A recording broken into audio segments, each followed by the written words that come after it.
wait, give me 1 second. Let me search up something real quickly Oh, before. okay. Okay, yeah. Okay. What's up, Uyghur Nation? Welcome back to another episode of Chit Chat and Chai. I'm your co-host, Lala Mehmet, And I'm your co-host, Nurbari Kelpin. and today we are joined with our very special guest, Subihi. Hi, guys. So I'm actually an Uyghur American, but recently I moved to Istanbul to study abroad, but I will be coming back. I'm studying government and journalism, so let's see how that goes. It's going. Yeah. Before we start our little talk today, I wanted to take the time to pour everybody some chai from Oh, this I have chai chai that I too. brought all the way from home in my chamdang. Even though it's Ramadan, you know, Oh, I'm not fasting right now, so I I broke my am. I am. We're fasting. Okay, so before we start off this episode, I just want to let our viewers know that there are some trigger warnings in this episode due to some of the topics we're going to be covering. But the first question or topic that I wanted to cover was, I know in our previous episodes we've discussed sexism in the Uyghur community a good amount of times, but I wanted to get more into the topic of domestic abuse today in the Uyghur community. And I think that this can relate to both the Uyghur communities outside of Vatan and inside of Vatan. So I just wanted to hear what your thoughts are on that. Oh no. I feel like domestic abuse is just like a really heavy topic, and I feel like some topics are controversial or some topics we kind of sweep under the rug because it makes us so uncomfortable that we don't want to talk about it. But the fact that it makes us uncomfortable is an issue in itself, right? And I feel like domestic violence or domestic abuse, it doesn't exist just in Uyghur households in Watan, but it exists in Uyghur households like in other parts of the diaspora, like countries as well, like in America as well. And I feel like domestic violence is not just physical abuse, it can be other forms of abuse. It's like, mental abuse, sexual abuse, emotional abuse. It's a lot. And for Uyghurs, I feel like it's been kind of not normalized, but it's been just so common that it's kind of part of our culture, I guess. Not really, but kind of like it's so ingrained within our culture that we don't really question it, or when we do question it, people just kind of look at you like, no, what are you, like, shut up, it's something that we definitely need to talk about, but no one really wants to talk about it just because it's kind of like a taboo topic. And I feel like within Uyghur households, a lot of the times it's like their husbands like beating the wives or whatever. But at the same time, this affects everyone living in the household. It doesn't affect just the wife who is a victim. It affects the children who are witnessing this. It affects other people living in the house who are witnessing this as well. And it's really heavy on the kids, especially when you're younger and you see this happen. Like, what if kids think that this is how people show love? Like, it's actually really dangerous. But I feel like just Uyghur households, they kind of sweep it under the rug, honestly. That's what I think. I also think there's like this big idea of like no matter what you go through in a marriage, like it's very important for you to stick together, like for the kids. But Right. I feel like that in itself is kind of harmful to the kids because they're also growing up in this environment, like you said, with a lot of toxicity, that they're watching these things unfold, this violence unfold. But I think there's like this harmful idea that no matter what a woman goes through, like she has to stick it out Mm-hmm. in the marriage for her Right. children. Right. So that's the thing I noticed is that they always kind of sometimes they blame the woman. They blame and shame the woman, right? And if she wants to leave, like it's not gonna happen. Or they're like, why didn't she leave? Well, that's hard for it to happen. Like you said, they kind of expect women just to stay in the marriage, to save the marriage. Or, that's just another problem in itself. And I feel like for Uyghur women, I feel like even after they divorce, there's a shame after divorce, and like Uyghur society kind of looks down on you in a way. And so there's the fear of that as well. Yeah, and also I feel like you know how like we just said earlier, so the majority of the time in the household, it's the husband like physically Yeah. abusing the wife, Mhm. right? But I feel like we would people just they brush it off. They're like, oh, like ayala gipin anlamapto. Like they say stuff Yeah. like that, you know, and it really shocks me. But it's just the fact that what I've seen and heard a lot, because you know how like stuff goes around in our community. Yeah. It's just like the woman is just like always like constantly being expected to do things in their marriage. Like for example, if she goes out late with her friends, then the husband's like, nah, like, what are you doing out so late? And like it's automatically becomes like a problem. But then Yeah. if the husband goes out, parties with his friends, drinks, does this, does that, and then comes back home late, then we're just not supposed to say anything. We're Yeah. supposed to be like, oh, yeah, showing up, you know what I'm saying? But also a lot of like Uyghur women, like especially like the older ones, where would they go? Because like they're so attached to their family, like the concept of family and their kids. So it's so hard to let go of that. And some people are in denial, like that they are abuse victims and they're like, oh, well, this happened to my mom. So like if it happens to me, it happens to me. But like we now, like we should know these terms. We should understand these concepts, right? I feel Yeah. like it builds up over time because of these like small things that we're taught, that like of this feeling that like women are, you know, subordinate to men. Like for example, in the household, like when everyone's having dinner, if like, you know, the man finishes his food, it's always the woman that gets up to give him seconds or like offers him seconds. Like the man could easily get up and get himself food or get his family food, but it's always like the woman or the wife or the mom that's like waiting on everyone, getting everyone food after, you know, cooking and after cleaning and after all of these things. And that's just expected of her. Like that is the norm. And I feel like in this scheme, in like this whole idea of domestic violence, it's like these little things that are putting women in a lower position than everyone in the household, which makes her a target to this and which makes it something normal, like a normal occurrence to happen because her position is already so low, right? So her being subject to violence and subject to this kind of abuse isn't something that's like suddenly so unusual. I stay away from Uyghur men, to be honest. They kind of scare me. Bruh, like tell me about it. They're also full of themselves.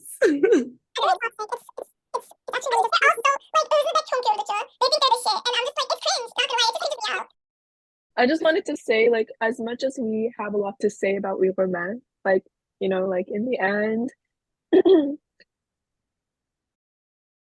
No. the end, Like, I know that we need to, preserve our identity, preserve our culture. And a lot of people, when they think of that, they think of marrying within our culture, marrying within, like our ethnicity, marrying other Uyghurs. But at the same time, like, you describe the toxicity that Uyghur men exhibit, and it's just like, it gives a huge ick. Like, it's so, ugh. For but sure, they must feel me. at the same time, I don't want to like give up on like Uyghur guys, you know, like even though there are other ways we can preserve our culture and obviously like, continue our traditions in this Uyghur culture, like I think like it takes like a generation to break a cycle, you know, and maybe that is our generation. Like we are opening up our eyes to these things, we're recognizing these things, we're talking about these things. And so like does that not start with like our kids? Like or maybe even our like future spouses, like everybody's grown up in the same generation now and we're like talking about how like the we were adult men that we're seeing these days are this way, but like doesn't it take like somebody and a generation of people to step up and kind of, you know, break like this continuance of these bad habits and bad things? Yeah. But the thing is, how are we gonna do that?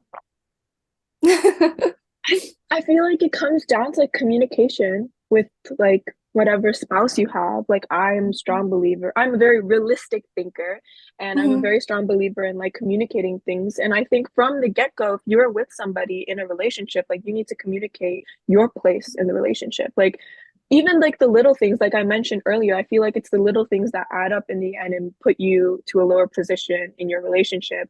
But like if from the beginning you're establishing that we're equal, like if I have to go get my own food, like you go get your own food. If I'm gonna cook, you clean the dishes, or if you cook, I'll clean the dishes. You know, it's like a balanced thing. then I feel like that relationship will progress in a healthy way because you are, establishing those habits ahead of time. Like you are not slowly degrading yourself to a lower level, if that I makes sense. totally agree with that. But how do you even reach relationship point with guys these days is my point. Like that's way into the future. Because to me, it seems like all of them are still immature and not ready for anything based on the way that they act towards girls and the stuff they be posting. This reminds me, remember at the Noros event, like last year, who was that? Like, there was this one guy that went up on stage, like this rando dude, like, because there was like a lot of kids running around and it was getting loud and stuff. Like, what did he say? Anybody, do you remember? He like went up on stage and he said something and it like made all of us so mad because it Wait, was so I like know what you're talking misogynistic. about. Okay, so basically at Mhm. Noros last year, they did a whole event, they had a whole venue, and everything. And I guess like during the event, like the kids were being really rowdy or like like the parents weren't really controlling the kids. And then I think the guy went up on stage and he was like, get your wives to control the kids. Like How about go get them all in freaking control. Like, husbands control the yeah, kids? I think he said something about like control them or like get all of them or like leave all of them at home or something, right? Or he said something. I can't really remember exactly what. That was so rude towards women, and it like objectified women and put them in a place of them just being the husband's like object possession. And it made all of us so mad. Like we were a little table of like young girls. It was like me, Nurperi, and a bunch of other girls, and we were like all looking at each other like, how was he able to just go on this stage at this event that like so many Uyghurs are at and just say that, and then nobody like bats an eye? It's just normal, and like Mhm. it's just those things. Like that's such a small thing, right? But it's like those things that normalize this kind of culture in Uyghur society. But I do have advice for you, Mhm. Nurperi Khan. I always tell her this, she never listens to me.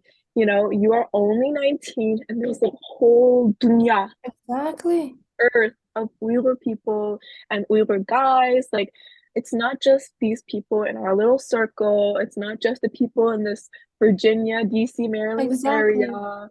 So I feel like I have Yeah, hope. I don't know, guys. I'm chilling. I don't forever. I'm not talking to anyone forever and ever and ever. that's okay. Sometimes it's good to focus on yourself. Another thing about like these Uyghur men, or like I'm gonna throw shade at Uyghur imams, but a lot of them, like just because you're religious or just because you pray 5 times a day or you have this title given to you from the community as a just because you have that religious authority or that religious presence doesn't mean you necessarily are exactly always in the right. And I feel like a lot of people just, if it's an Uyghur mom, they don't bat an eye. At this wedding, like a week or two ago, you guys know he asked me to dance. He asked like to dance first and she didn't go up, but then he comes over to me and I was like so shook. I was like, ain't no way. He's like in his Gross. 30s. Or And like, Gross.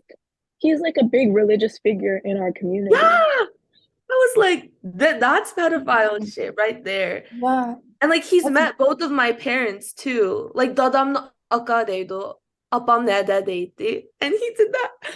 And I yeah. was just like, ain't no way.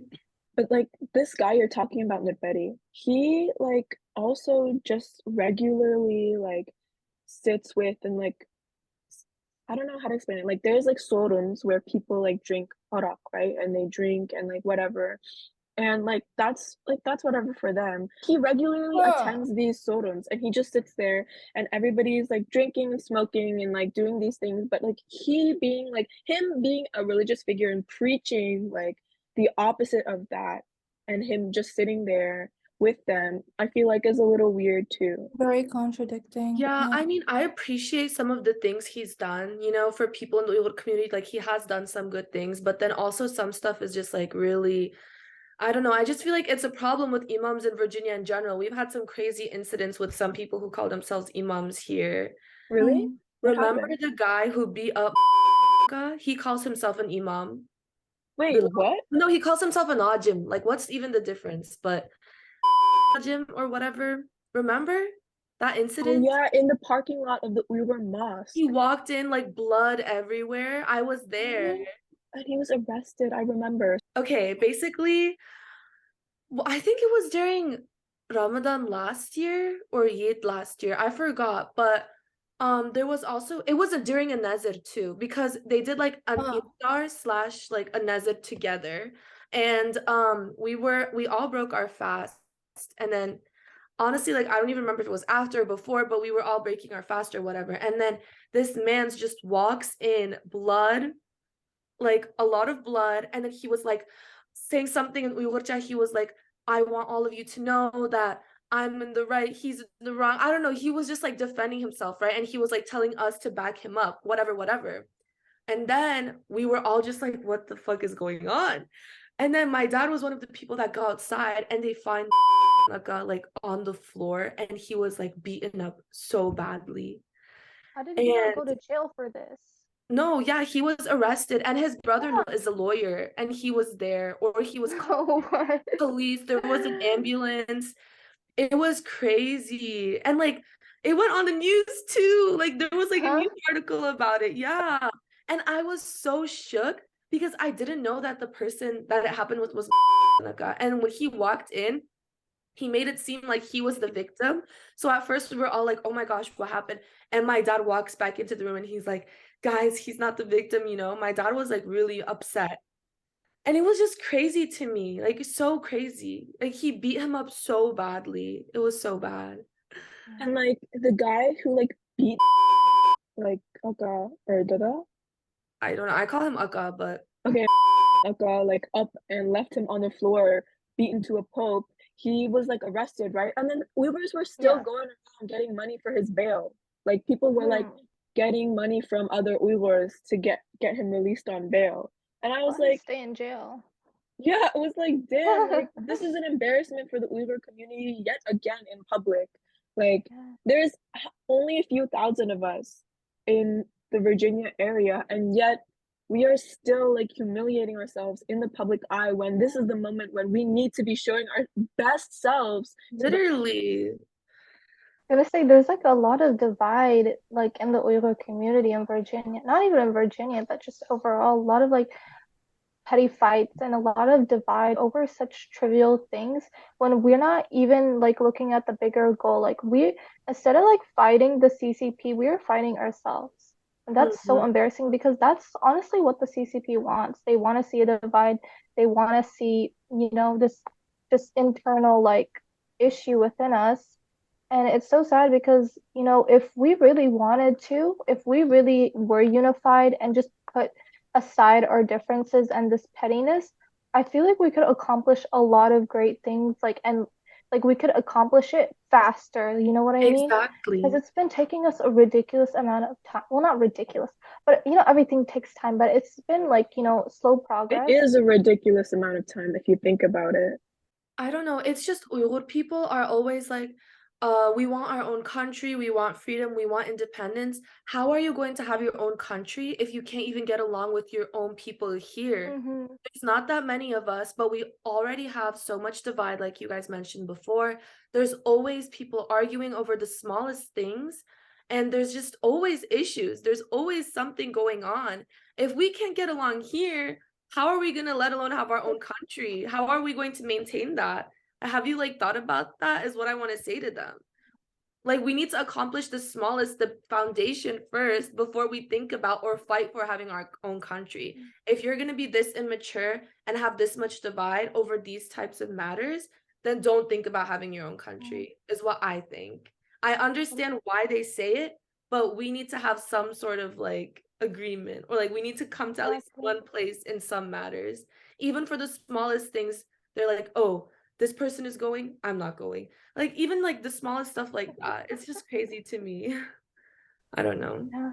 And the thing is, like, if they're gonna act this immature and just unorganized now, imagine when our country does be free. Like, imagine, like, it's just, I feel like there's gonna be a lot of pettiness, and I feel like it's just gonna be so unorganized. Like, yeah, like you said, we need to focus on ourselves and our own community, like trying to better that. We can still have this like goal in mind to have our country free, but we can't get too ahead of ourselves and be like, well, we're gonna do this, we're gonna do that, and like you look at their household and it's like three of them have to go to like a freaking mental institution to seek help.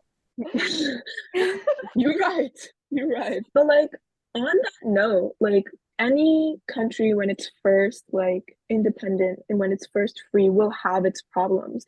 But like one thing I want to talk about is like those people in America, in other parts of the world now, who refuse to even say East Turkestan in some things. Like because they're like we can't worry about independence now. We can't worry about this or that. Like they're like legislation won't get passed if we use that word, like this word, that word. I'm like, if we're not using that word, then who is going to? Like, I don't know if you guys have heard about that. Have you guys heard about that? Like, Yes, the yes. topic of Where not they using the word East where they say we have to use the term Xinjiang because it's more recognized. It's an official term. If we use East Turkestan, no one will know what we're talking about. They won't take us seriously. But the fact that we have to use Xinjiang itself is so like degrading for us, and it's That's why we're still unacceptable. associated with Chinese people sometimes. You know, they'll be like, Yeah. you go to Chinese, and I'm Mm-hmm. just like, bro. Yeah. And like, if we are not the ones speaking up and saying East Turkestan, then who is going to say that? Like, I Exactly. just think that it's so crazy to me how we can even say, like, we shouldn't say that and like put forth Xinjiang on legislation because Yeah. isn't that furthering our assimilation into Yeah. Chinese like When Chinese Communist Party goals? when you're putting this into legislation, legislation is official, it's the law. So when you're putting this term Xinjiang into legislation, it's further like kind of officializing the term, which is not what we want. That's what we don't want. That's the opposite of what we want. So for people to be like, oh, we have to use the term Xinjiang. No, we don't have to use it. Who says we have to use it? No.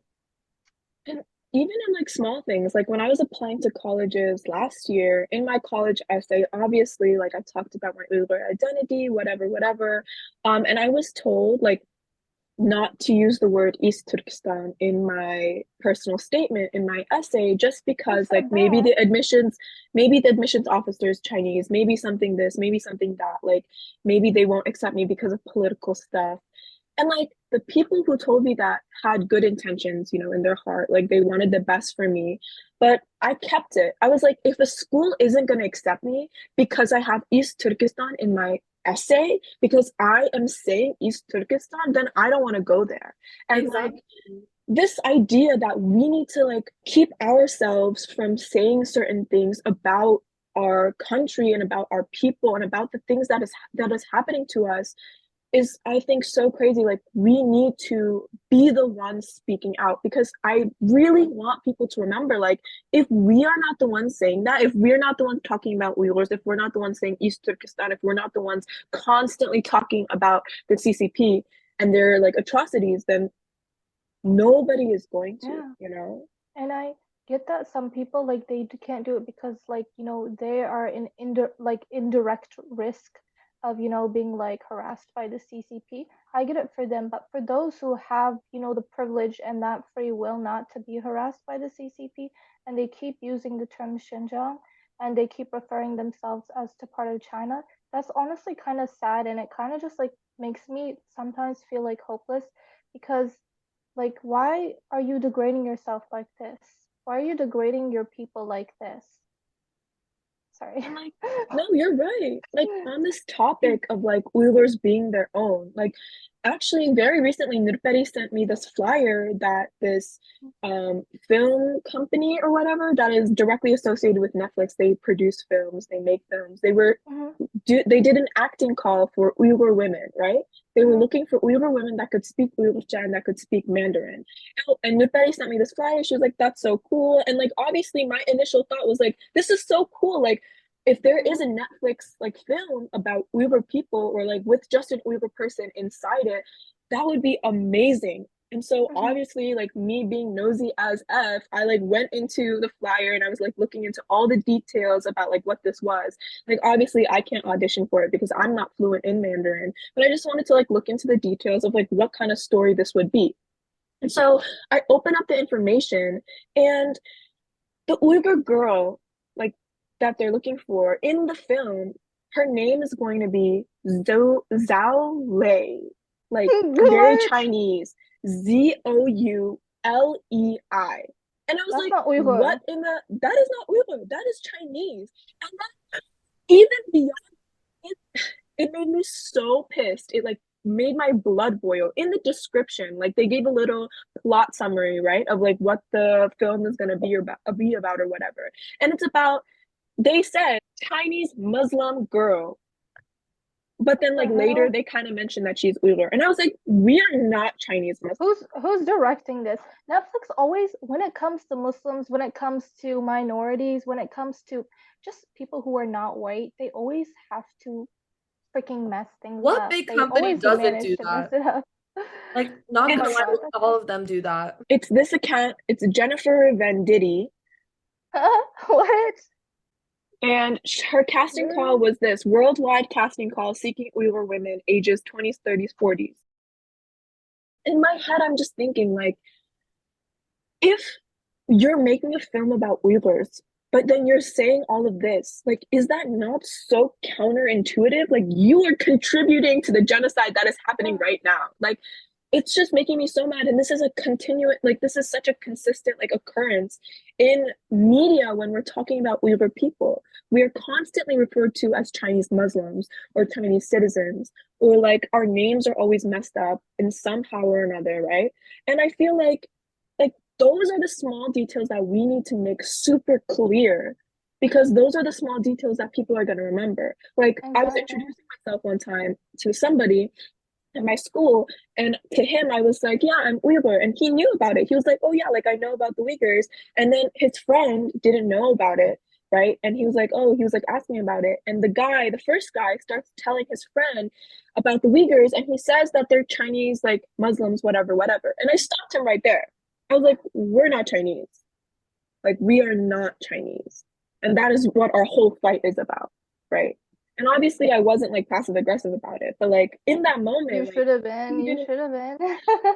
He had good intentions. He had good intentions, and he knew about the Uyghurs, so I was like, I'll let it pass. But Let it slide this I was time. like, like I can't with these people.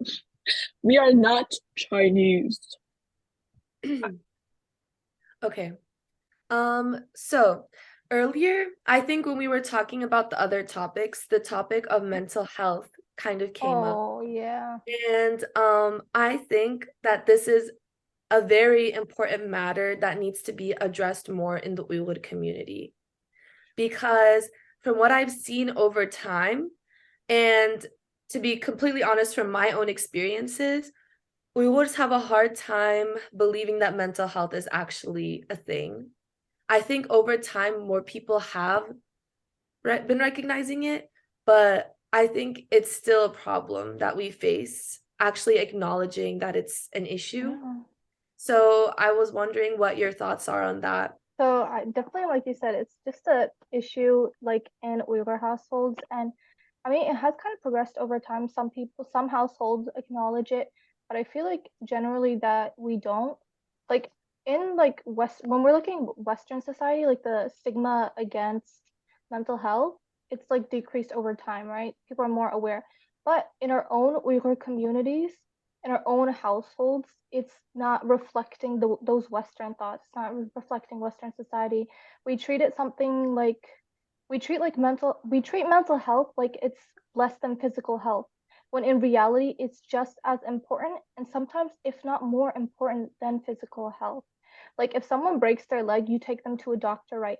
So if someone's depressed, you should also like, take them to a doctor. In a lot of households, they kind of just be like, you tell your parents you're depressed and they're like, why are you depressed? There's no reason to be depressed. You have a house, you have parents, and they're like, you're not in the concentration camps. And then they tell you just to read the Quran. And I'm like, okay, reading Quran helps, but that's not going to solve your problems. That's not going to solve all your problems. There's other, ways to resolve this. And it doesn't take just one method, it takes multiple methods. And so I feel like they just kind of disregard it, or they kind of see it as like a little phase that you'll get over. but some people have been suffering with mental like health issues and like depression since, a long time, or it's chronic for others. For others, it simply doesn't go away. So I feel like it's just as important as physical health, and that we, especially as Uyghurs, should prioritize it because, like right now, like with what's happening to our people, there's generational trauma. So for us, I feel like our mental health is so destroyed, and it's actually like affecting us so physically. And like a lot of Uyghurs are pessimistic. I mean, I'm pessimistic too, but a lot of Uyghurs like are so pessimistic, and it makes you feel like, dang, like this is our people, like this is who we are.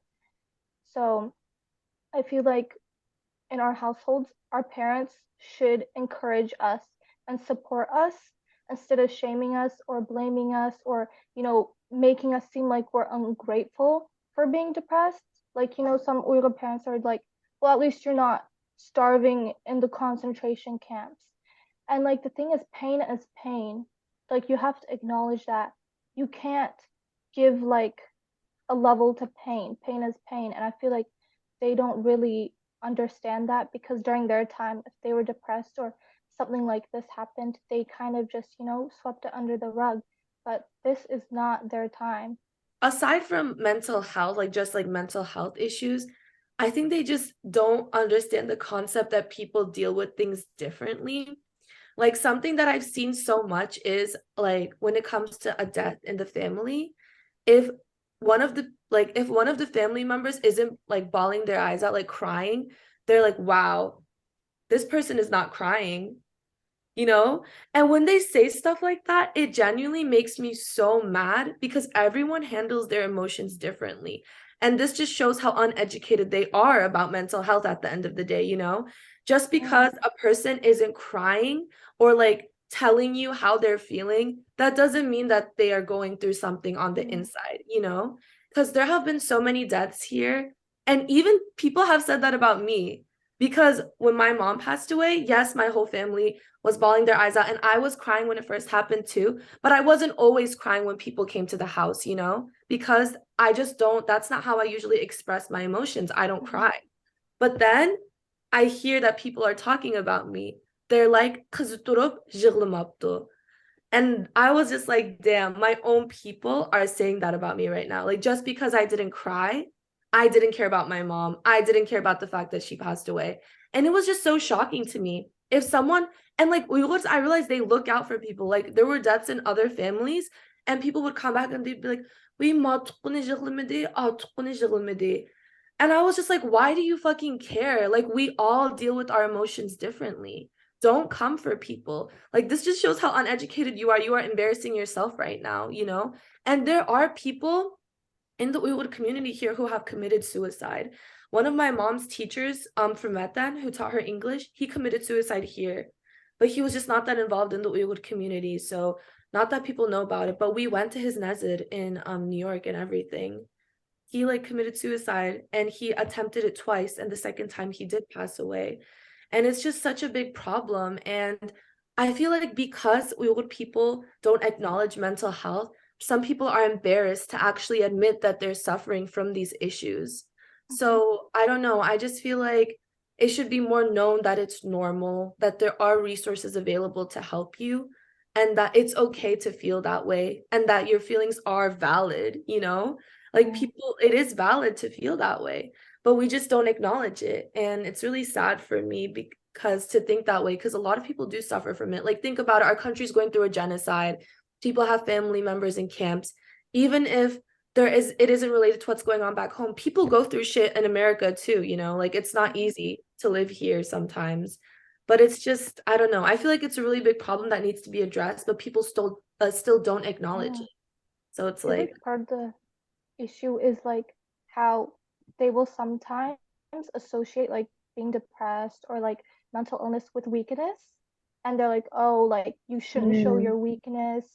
You can't show people your weakness. Like, in Uyghur households, some people, they don't exhibit their emotions. They're very stoic, and that in itself is an issue. So a lot of times they'll associate you being depressed or you being mentally ill with being weak, and that brings shame, right? So like if someone's depressed or someone's like mentally ill and like you're an Uyghur like the older Uyghurs, they don't talk about that. Like if their kids are depressed, they'll lie about it and be like, oh, like she's just not feeling it today. No, she's not been feeling it for the last 10 years. Like, but like it's Oh, for I feel like real. I feel like they just don't want to talk about it, and associating with the weakness in itself is so like it makes you feel like they make you feel ashamed for it when you shouldn't be ashamed for it. And then like a lot of times some people can't take it anymore and they, they decide to take their own life. And then it gets even worse because a lot of time they look down on them, be like, oh, he or she killed themselves. Like someone just died and you're shaming them and you're blaming them. They're like, That's it's so haram. ridiculous. Yeah, Boy. it is haram, but there's a reason to why it's haram. Like God makes it haram because we're harming ourselves. But like the fact that like they always think of this first and they're like it's haram, like they shame and blame. Well, they don't know what they went through. They don't know what they went through. They don't know like the pain that they suffered. And it's not, to me, a lot of people say like suicide is selfish, but I don't see it as selfish. Because why do we shame people for suffering, for feeling pain? Sorry. No, No, I yeah. agree. I agree with everything you said. Yeah, I think it's like a taboo in our community to discuss mental health in a way where it's kind of really impactful and harmful. Like if we're talking about depression or harmful thoughts or self-harm, or maybe even in this case, like suicide, you're right, it's like looked down because you don't want to show any kind of weakness because having mental health issues in the Uyghur community means that there's something wrong with you, when that's completely untrue. But I think, because we're running out of time, our last message to you all is that what you feel is what you feel, and nobody can tell you otherwise. And if there are, harmful feelings that you're feeling or harmful thoughts that you're having, please reach out to someone that you know. And, especially if you are Uyghur and you are feeling like the community isn't being as supportive of the thoughts that you're having or the emotions that you're feeling, you should seek, professional help. There's a lot of websites out there that you can kind of get free like therapy or just talk to someone. Miss Betty and I are always here for you guys. If you ever want to reach DM out, us, DM you can us, DM email us. us anytime. Always prioritize your mental health. Always prioritize it. You're not weak for feeling pain. You're not weak for feeling depressed. You're not weak for feeling. This is as important as your physical health. So go seek help if you need it. Take medication if needed. Take your vitamins, exercise your body, your mind and soul. Be active and don't isolate yourself. Never think you're lonely. Talk to people. Talk to people who make you feel good, who encourage you and who support you. We love you guys. Thank you guys for watching and tuning in. Thank you, Subihi, for joining us all the way from Turkey. Yeah. And we hope to see you guys next time. Thank you for Bye. watching.